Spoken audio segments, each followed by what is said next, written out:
Let's talk progressive overload with me and my skeleton.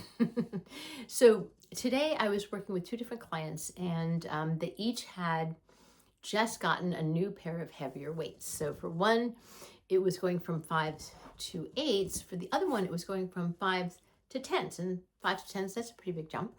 And so we worked really carefully with what exercises were each of them comfortable doing with the heavier weight, and what exercises were they not comfortable doing with the heavier weight. And so we were very careful, each exercise, whether it was a chest or a back, shoulder in particular, which is in this direction, where the weakest in that direction, stronger in this direction, biceps, triceps.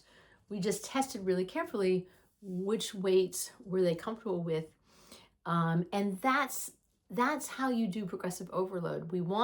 It's got this funny name, progressive overload, but the idea is that you want to challenge yourself and you want to grow the volume that you're lifting as you progress with your strength training program. But you want to do that by listening to your body and trusting your own judgment, right? And I'm your coach, so I'm a participant in that judgment process and making some suggestions, right?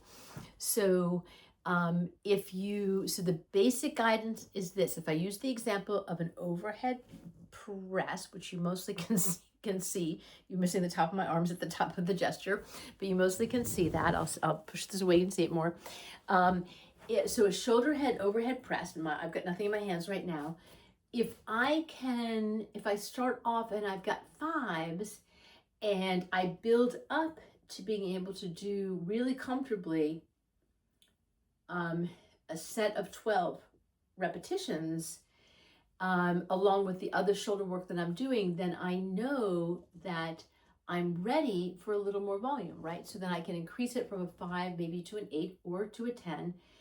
And maybe the first time I have that higher weight, I really can only do 8 repetitions because it's so much harder to do it. And this happens with me in my own program.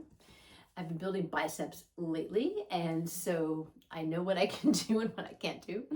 And then once you've got 8, and then maybe the next day you've got 9 or you've got 10, and then gradually you're doing 12 with that higher weight, really executing those 12 really well with really excellent form, and that's your clue. You're ready for some more volume.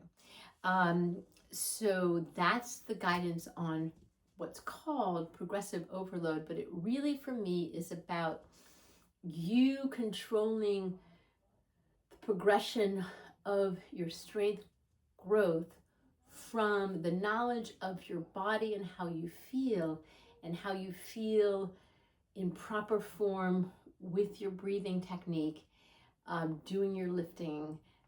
You're the judge of when you want to progress. Let me know if you have any questions.